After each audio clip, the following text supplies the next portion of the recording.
Now here I said that low pressure, low temperature vapor refrigerant is entering into the compressor and coming out as high pressure, high temperature vapor refrigerant.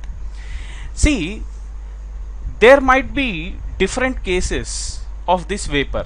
We can consider wet vapor entering into the compressor and coming out in wet condition.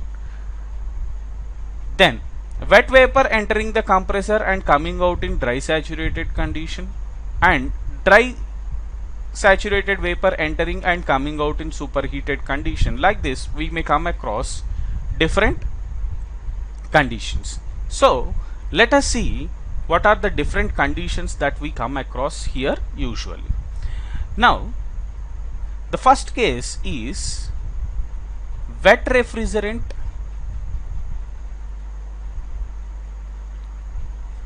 entering the compressor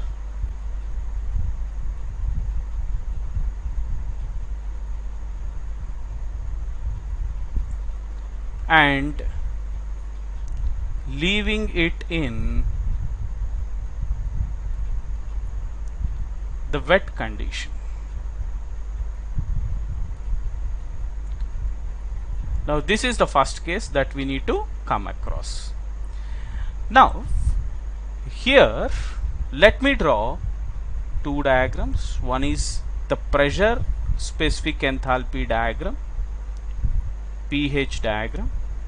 The second one is temperature entropy diagram, TS diagram. So pH diagram will look like this, and TS diagram we know that this is going to be a bell shaped curve. Now wet refrigerant is entering the compressor and leaving in wet condition.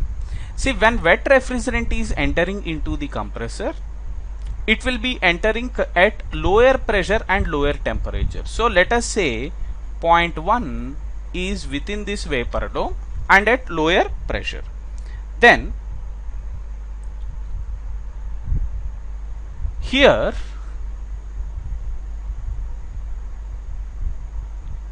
we need to consider condition 1 at this particular point. Then process 1 to 2 is isentropic compression in the compressor. So isentropic compression means 1 to 2 will be like this. Then here isentropic compression, the pressure increases and at the same time enthalpy increases due to compression. So 1 to 2 is represented like this. Then process 2 to 3 is condensation in the condenser. See, condensation happens at constant pressure. So condensation is a phase change phenomena. At constant pressure there will be phase change from vapor state to the liquid state. So 2 to 3 we will get a horizontal line in the pH diagram. Now here second condition also is wet, because we have assumed that after leaving the compressor also it is in wet condition. Now process 2 to 3 in the TS diagram is also represented by a horizontal line, because there is a phase change from vapor to liquid state, and phase change usually happens corresponding to the saturation temperature, which is considered as constant. Then process 3 to 4 is throttling expansion, in which enthalpy remains constant.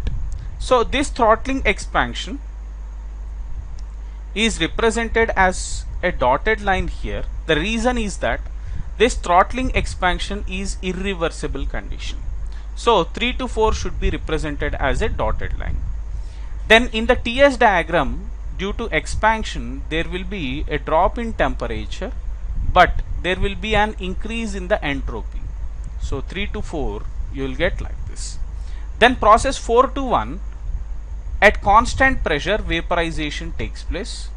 So 4 to 1 constant pressure vaporization from this condition to here in the evaporator. Then in the evaporator here the phase change takes place at constant temperature called the saturation temperature. So this is the pH and TS diagrams here. Now we know that the condition S1 is equal to S2 because isentropic compression we have assumed. So when we have assumed isentropic compression, then during process 1 to 2 you should take S1 is equal to S2. So here we have considered isentropic compression. Then both are wet conditions, so S1, S2 we should use wet steam or wet refrigerant formulas. Those are SF1 plus X1 into SFG1 or SF1 plus X1 into SG1 minus SF1 or SF1 plus X1 into HFG1 by T1. Then the second condition is also wet, so SF2 plus X2 into SFG2 or SF2 plus X into X2 into SG2 minus SF2 or SF2 plus X2 into HFG2 by T2. So this is how we can find the unknown dryness fraction. See, while solving the problems, only one dryness fraction will be given, either X1 or X2. So while entering the compressor or while leaving the compressor, the dryness fraction will be given. So based on that, we need to determine the other dryness fraction, then only we will be able to calculate the enthalpies. So here H1 is equal to HF1 plus X1 into HFG1 or HF1 plus X1 into HG1 minus HF1. Then H2 is equal to HF2 plus X2 into HFG2 or HF2 plus X2 into HG2 minus HF2. So this is H2 enthalpy. Now we require one more enthalpy here, that is H4. H4 is the enthalpy with which the refrigerant enters the evaporator. So this H4 is equal to H3. If you observe the pH diagram, throttling expansion is taking place. So H3 will be equal to H4, and you can observe that this point 3 is on the liquid saturation line. So therefore H4 equal to H3, which is equal to HF3. Now try to understand here. There will be two major pressures. One is the condenser pressure, which is the highest pressure of the cycle. So highest pressure of the cycle is from 2 to 3, and the lowest pressure is the evaporator pressure, which is from 4 to 1 here. Now conditions 4 and 1 we have to take corresponding to the lowest pressure, whereas 2 and 3 we need to consider at the highest pressure here. Now these formulas of refrigerating effect, the work input that we are giving to the compressor, heat rejected and COP, these will not vary with any of the condition, but what varies are these H1, H2, S1, S2 values and H4 value with respect to the condition that we have considered. See, when we come across this wet refrigerant entering the compressor and leaving it in wet condition, you can also call this as wet compression. So when it comes to this wet compression, the compressor components get damaged due to corrosion and erosion because the wet refrigerant is entering into it and leaving it. So compressing this wet refrigerant means this is a mixture of liquid plus vapor. So compressing this liquid plus vapor mixture is a difficult task, and which leads to the corrosion and erosion and at the same time damage to the compressor components. So this wet refrigerant entering the compressor and leaving it in wet condition will also not yield a very good refrigerating effect. So here the refrigerating effect that we are getting is this one. So this refrigerating effect that we are getting here is less compared to the other cases. So we will be discussing about other cases shortly. So with the given work input, we are not also going to get a proper refrigerating effect. As a result of that, the COP will be less in this particular case. So we should avoid this wet compression in order to get more COP and more refrigerating effect. Now let us see the second condition. Wet refrigerant entering the compressor and leaving it in dry saturated condition. So let us draw the pressure enthalpy and temperature entropy diagrams here. pH and TS diagrams.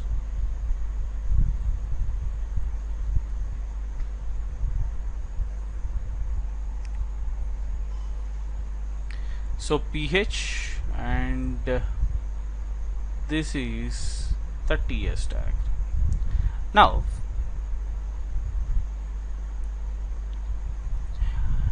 wet refrigerant is entering the compressor. That means condition 1 is here. Then process 1 to 2 is isentropic compression. So you should draw a vertical line in the TS diagram like this, and it is leaving the compressor in dry saturated condition. So point 2 should be on the vapor saturation curve. Then here in the pH diagram,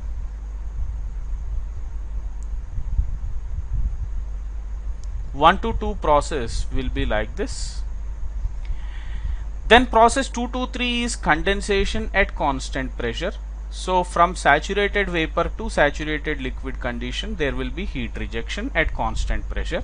And here also phase change takes place at constant temperature, called the saturation temperature. Then 3 to 4 is throttling expansion. So throttling expansion in the pH diagram is represented as a vertical line like this, and here the throttling expansion is a curve 3 to 4. Then 4 to 1 is evaporation, which is taking place at constant pressure, and at the saturation temperature this evaporation from state 4 to state 1 takes place. Now here almost the compression is happening in the wet region only, and this case also will not give us more COP. Now let us see what will be the formulas of S1, S2, H1, H2 and H3. So S1 equal to S2. The first condition is wet, so you should take SF1 plus X1 into SFG1, or SF1 plus X1 into SG1 minus SF1, or you can take SF1 plus X1 into HFG1 by T1, depending upon the data given. Then second condition is dry saturated, so simply you can use SG2 as the formula. Then H1 is the initial enthalpy. This will be HF1 plus X1 into HFG1, or HF1 plus X1 into HG1 minus HF1. H2 is dry saturated, so you can simply write it as HG2. So you can observe that point 2 is dry saturated, so simply it is HG2. Then H4 enthalpy is equal to H3, which is equal to HF3 here. So H4 is equal to H3, which is equal to HF3. Now in this case also, the formula of refrigerating effect, work input, everything is same, but the conditions H1, H2 and H4 will be different compared to the previous case. As a result of that, there might be a variation in COP compared to the previous case. But if you observe here, in this case and in the previous case, suppose if we put point 1 as same in both the cases, that means the refrigerant entering the compressor in condition 1 and condition 2 are same, then the amount of work input that is required in this particular case will be higher. As a result of more work input, then the COP will reduce in this case. See, remember, here I am considering point 1 as same. That means the entry condition to the compressor in condition 1 and condition 2 I am taking the same. So when we consider the amount of work input that is required in order to get wet steam here out and in order to get dry steam here, dry refrigerant here will be different. And in this particular second case, the amount of work consumed by the compressor in order to get a dry saturated refrigerant out will be more. So as a result of that, the COP will be less in this particular case. So try to remember that when we fix this point 1, the amount of work input required is more in this case, and refrigerating effect, even though it is same, the COP will be less in this case because of more work input. Now let us see the third case. So if we consider the third case, wet refrigerant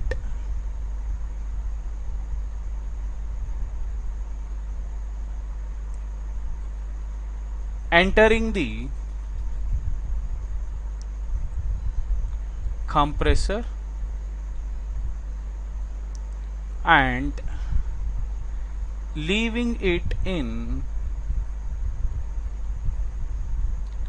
superheated condition.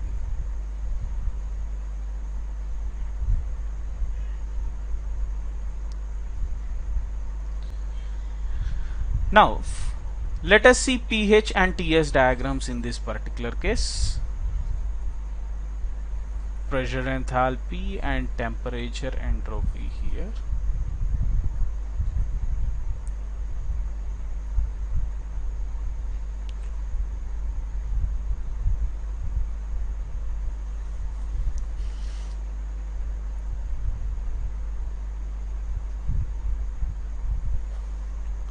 Now wet refrigerant is entering into the compressor.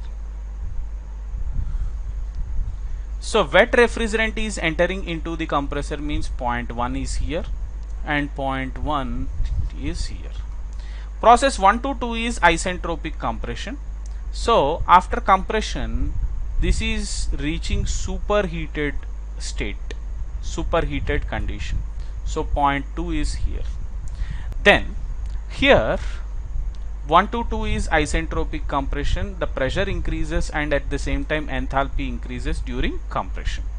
Then 2 to 3 is constant pressure heat rejection in the condenser. So in the pH diagram we will get the curve like this.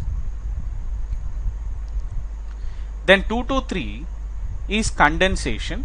So here from the superheated state, this has to come down to the saturation condition. Then at saturation condition, phase change takes place from 2' to 3. Then 3 to 4 is throttling expansion. So 3 to 4 is throttling expansion. It will be like this. And here 3 to 4 is throttling expansion, which is represented by using a curve in the TS diagram. Then 4 to 1 is constant pressure vaporization in the evaporator. And in the evaporator there will be phase change at constant temperature here. Now in this case, if you observe, the second condition is superheated, so we need to use superheated formulas. That is, if we take S1 is equal to S2 here, the first condition is wet, so wet refrigerant formulas. S1 is equal to SF1 plus X1 into SFG1, or SF1 plus X1 into SG1 minus SF1, or SF1 plus X1 into HFG1 by T1. The second condition is superheated, so S2 will be equal to Sg2 dash plus specific heat of the vapor refrigerant ln superheated temperature by saturation temperature. Then H1 is equal to HF1 plus X1 into HFG1, or HF1 plus X1 into HG1 minus HF1. Then H2 is equal to Hg2 dash plus CPV into T2 minus T2 dash. So second condition is superheated, so we have taken superheated formulas. Then H4 is equal to H3, which is equal to HF3. This is what we need to consider here. Now here also the amount of work input that is required is higher, and as a result of that the COP will be lower in this particular case also. Now let me tell you what happens to the COP in the first three cases by taking a comparison diagram, so that you will understand better in which case the COP might be better. Now we have taken the pH and TS diagrams like this.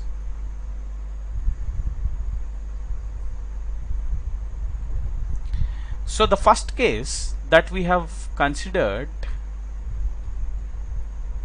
is wet refrigerant entering the compressor and leaving in wet condition. So 1 to 2, let us say it is like this. Then 2 to 3, 3 to 4, and 4 to 1 is like this. So 1, 2, 3, 4, let us say it is representing case 1. Then here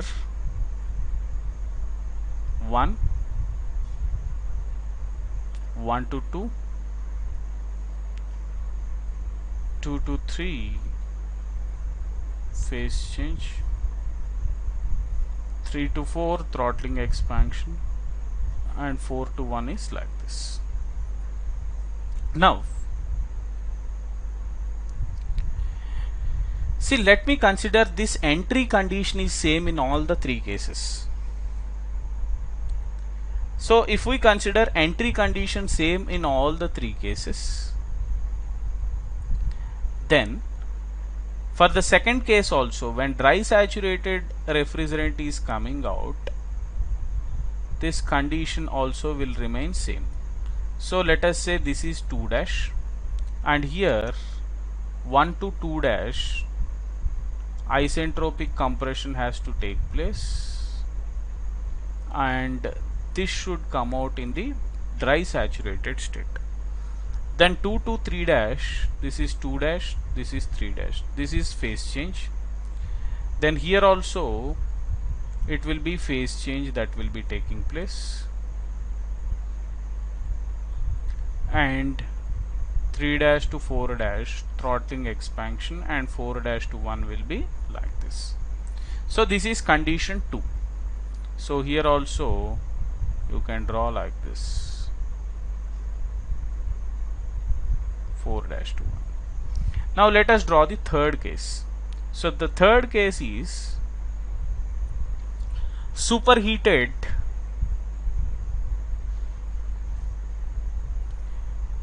refrigerant should come out. So if superheated refrigerant has to come out, then it will be like this, 1 to 2 double dash, let us say 2 double dash to 3 double dash,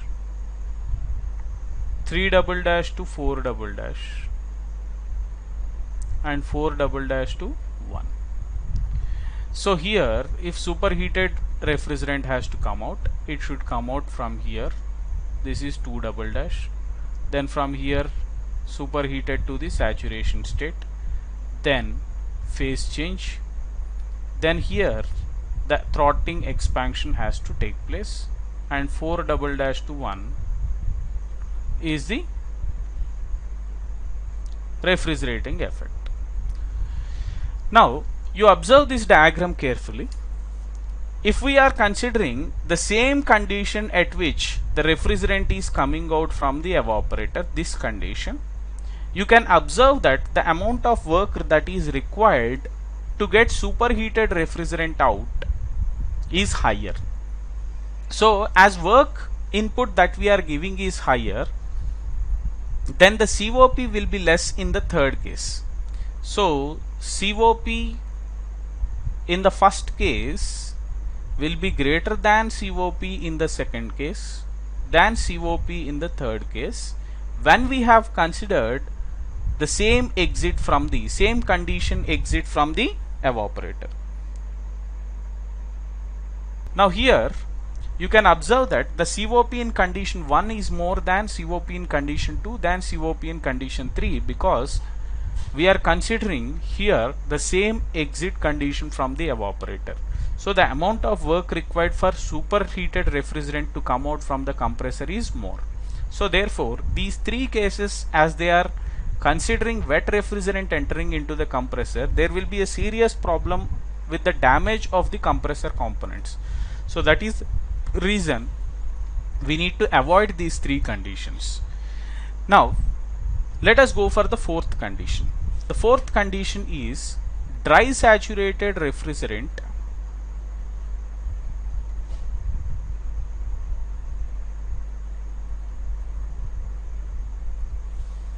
entering the compressor. Now let us consider the pH and TS diagrams here. Pressure enthalpy, temperature entropy diagram here.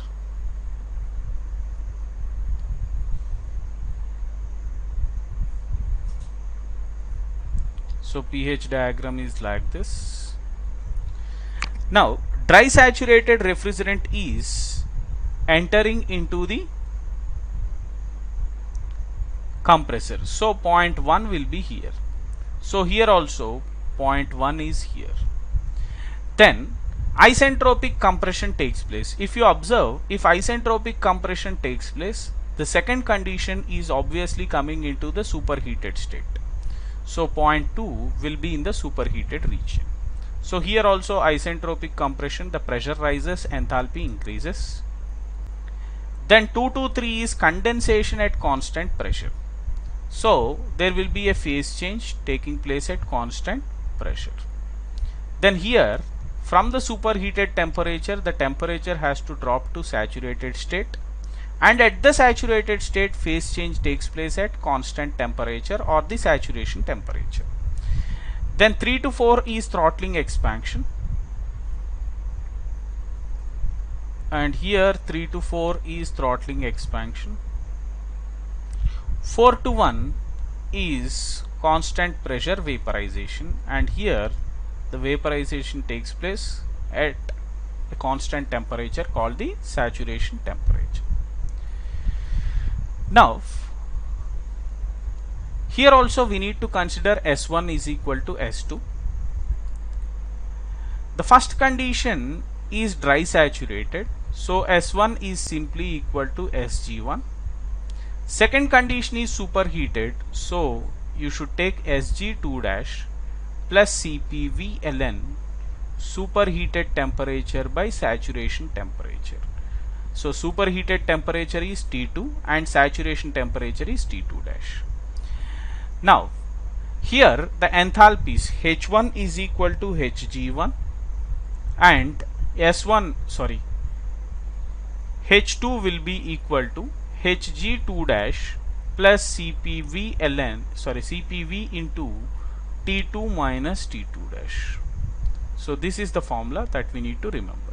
And here enthalpy H4 is equal to H3, which is equal to HF3. This will not vary because enthalpy is remaining constant during the throttling process. Now if you observe this fourth case, there is no problem of wet compression because dry saturated refrigerant is entering into the compressor. So there is no problem of corrosion and erosion. Then at the same time, the refrigerating effect is also increasing compared to the previous cases. So as the refrigerating effect is more here, the COP is greater than the first three cases. And try to remember that if no condition is given in the question, then you should assume this particular condition and solve the problems. Sometimes they may not give the condition and you have to assume by yourself, and based on that you need to solve.